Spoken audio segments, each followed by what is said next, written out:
అగ్రిగోల్డ్ భూముల్లో కలప అక్రమ రవాణాపై బిగ్ టీవీ కథనాలకు స్పందన లభించింది. బిగ్ టీవీ కథనాలకు అగ్రిగోల్డ్ బాధితుల పర్యవేక్షణ కమిటీ రాష్ట్ర నాయకుల్లో కదలిక వచ్చింది. ఉదయగిరి అగ్రిగోల్డ్ భూముల్లో కలప నరికివేతను రాష్ట్ర నాయకులు ముప్పాళ్ల నాగేశ్వరరావు పరిశీలించారు. వరికుంటపాడు మండలంలో అగ్రిగోల్డ్ భూముల్లో జామాయిల తోటలు నరికేసిన అక్రమార్కులపై చర్యలు తీసుకోవాలని డిమాండ్ చేశారు. 30 కోట్లు విలువ చేసే కలుప నరికేసి అమ్మేసుకుంటూ ఉంటే చోద్యం చూస్తున్న అధికారులను సస్పెండ్ చేయాలని డిమాండ్ చేస్తున్న ముప్పాళ్ల నాగేశ్వరరావుతో మా ప్రతినిధి సురేంద్ర ఫేస్ టు ఫేస్. పేద సామాన్య మధ్యతరగతి ప్రజల్ని మోసం చేసి అగ్రిగోల్డ్ సంస్థ భారీగా దోపిడీ చేతులు చేసిన సంగతి మనందరికీ తెలిసిందే.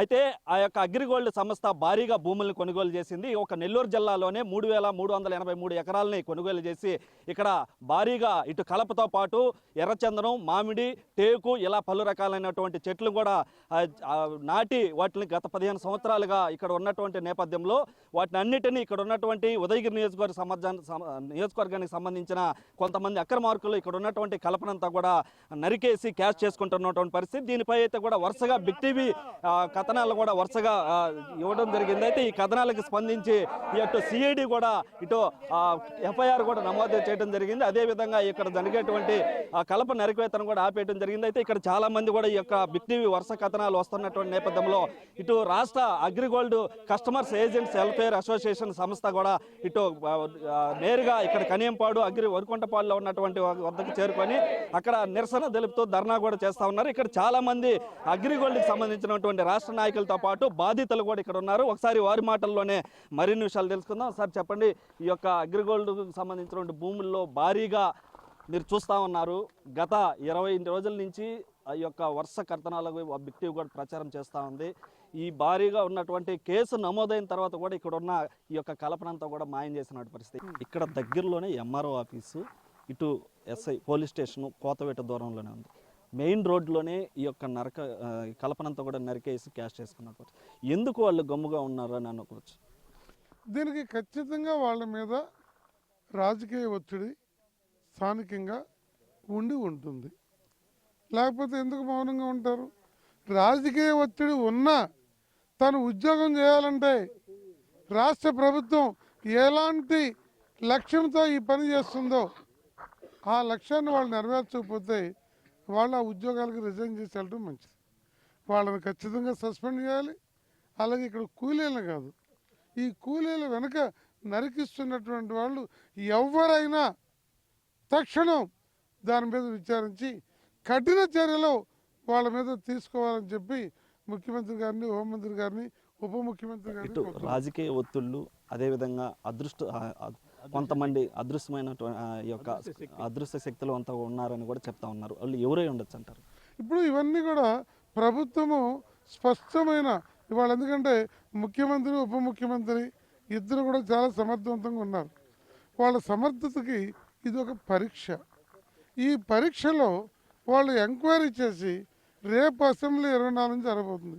అసెంబ్లీ సమావేశాల్లో ఈ కనియంపాడు జామాయిల్ తోటలు, పక్కనున్న కలిగిరిలో ఉన్నటువంటి ఎర్రచందనం దొంగల్ని, దోపగుంటలో ఉన్న ఎర్రచందనం దొంగల్ని, వీళ్ళందరి సంగతి తేటతెల్లం చేయాలని చెప్పి అనుమానం కన్నా వారు తేటతెల్లం చేసేదాకా మేము వేచి ఉంటాం.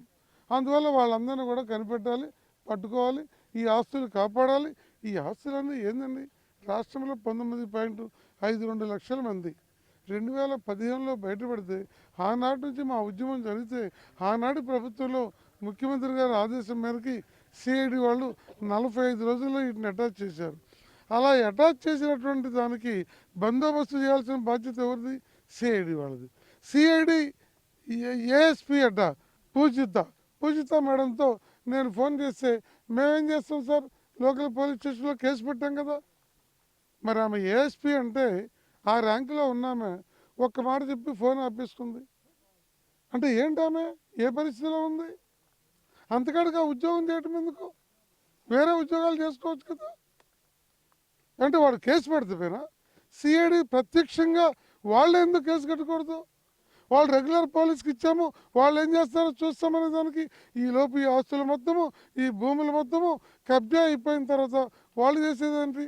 అందువల్ల ఖచ్చితంగా వెంటనే ఈ ఆస్తులు రికవరీ చేయాలి, దొంగల్ని పట్టుకోవాలి, ఆ దొంగల్ని ఈ అధికారుల్ని బహిరంగ ఉరి తీయాలని చెప్పి కూడా మేము డిమాండ్ చేస్తున్నాం.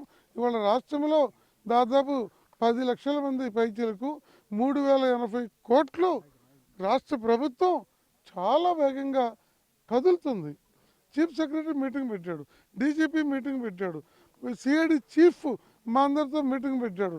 ఇలా అందరూ మీటింగ్లు పెట్టి దీనికి ఒక పరిష్కారం చూడాలని చెప్పి తెలుగుదేశం పోలిట్ బ్యూరోలో మొన్న మీటింగ్ జరిగి అగ్రిగోల్డ్ బాధితులకి శుభవార్త అని చెప్పి అచ్చెన్నాయుడు గారు కూడా బహిరంగ మీటింగ్ చెప్పారు. అలాంటి మీటింగు ప్రభుత్వ చర్యలు ఆ విధంగా ఉంటాయి. కింద ఈ విధంగా ఆస్తులు కోట్ల కొలది కొల్లగొట్టుకుపోతున్నారు. అందుకని మేము సిఐడి డిపార్ట్మెంట్ని కోరేది ఏమంటే యుద్ధ ప్రాతిపదిక మీద స్థానిక ఎస్ఐల్ని, ఎంఆర్ఓల్ని ఈ ఆస్తుల పరిరక్షణ బాధ్యత వాళ్ళకి అటాచ్ చేయాలి.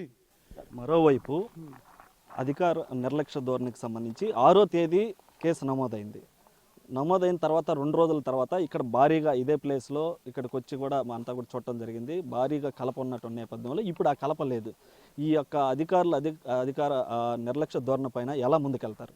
ఇప్పుడు ఈ అధికారులు ఎవరైతే ఉన్నారో బిగ్ టీవీతో పాటు మీడియాలో వచ్చినా మా నాయకులు వచ్చి కంప్లైంట్ చేసినా ఆ కలపని హ్యాండ్ ఓవర్ చేసుకోలేదు అంటే ఈ ఎంఆర్ఓ ఎస్ఐల నుంచి ఆ ప్రాపర్టీ మొత్తాన్ని కూడా రికవరీ చేయాలని చెప్పి నేను డిమాండ్ చేస్తున్నాను.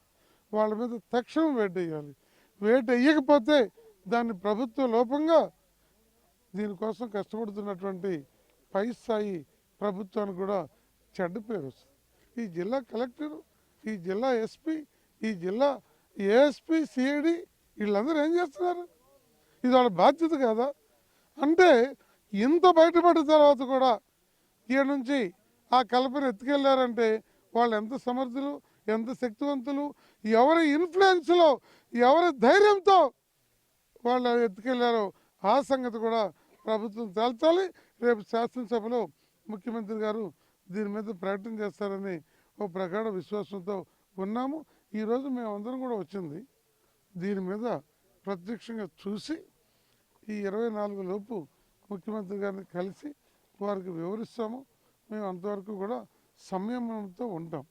ఇటు ది కలప నరకతకు సంబంధించి ఈ రాష్ట్ర నాయకుల ప్రమేయం ఏమైనా ఉందని అనుకోవచ్చు అంటారు? అంత దూరము ఊహించలేమండి. ఈ కలప కోసము రాష్ట్ర నాయకులు పాల్పడేటువంటిది ఎందుకు ఉంటుంది? అందువల్ల దీంట్లో రాజకీయాలకి తావులేదు. తప్పు ఎవరు చేసినా తప్పు. ఇప్పుడు గతంలో కనిగిరి ప్రాంతంలో 100 కోట్లు గత పాలక ప్రభుత్వ కాలంలో తీసుకెళ్ళినటువంటిది, దోపుగుంట్లో ఎర్రచందనం తీసుకెళ్తుంది. ఇంకా అనేక చోట్ల ఇలాంటి అకృత్యాలు జరుగుతున్నాయి. ఈ అకృత్యాలకి రాష్ట్ర నాయకులకి, పెద్దలకి ఆపాదించడానికి నేను సిద్ధంగా లేను. ఇది స్థానికంగా ఏదో మేము 100 కోట్లు ఖర్చు పెట్టాం, 50 కోట్లు ఖర్చు పెట్టాం, దొరికింది ఏదో దోచుకుందాం అనుకుంటే ముఖ్యమంత్రికి చెడ్డ పేరు వస్తుంది, లోకేష్ బాబుకి చెడ్డ పేరు వస్తుంది, అలాగే పవన్ కళ్యాణ్ బాబుకి కూడా చెడ్డ పేరు వస్తుంది. అలా రాకుండా ఉండాలి. ఈ ప్రభుత్వం 10 కాలాలు ప్రజలకి జనరంజకమైన పాలన ఇవ్వాలని కదా గెలిపించింది. దాన్ని నిలబెట్టుకోవాల్సిన బాధ్యత అక్కడ ఉంటుంది. ఇటు మొత్తం మీద కూడా ఇటు ఉదయగిరి నియోజకవర్గంలో జరుగుతున్నటువంటి కలప అక్రమ నరకవేతపై ఇటు బాధితులు, ఇటు అగ్రిగోల్డ్ పరిరక్షణ కమిటీ రాష్ట్ర నాయకులు కూడా ఇక్కడికి వచ్చి ఇక్కడ ఉన్నటువంటి వాటిని అన్నింటిని కూడా పరిశీలించి ఈ యొక్క కలప అక్రమార్కులు ఎవరైతే ఉన్నారో వారి పైన కఠినమైనటువంటి చర్యలు తీసుకోవాలని, ఇదంతా ప్రజా సంపద దోచుకెళ్తుంటే ఇక్కడ ఉన్నటువంటి అధికారులు ఏం చేస్తున్నారని చెప్పి కూడా ప్రశ్నిస్తున్నటువంటి పరిస్థితి ఉంది. కెమెరామ్యాన్ మనోజ్తో సురేంద్ర, బిగ్ టీవీ, ఉరుకొండపాడు, కనియంపాడు నుంచి.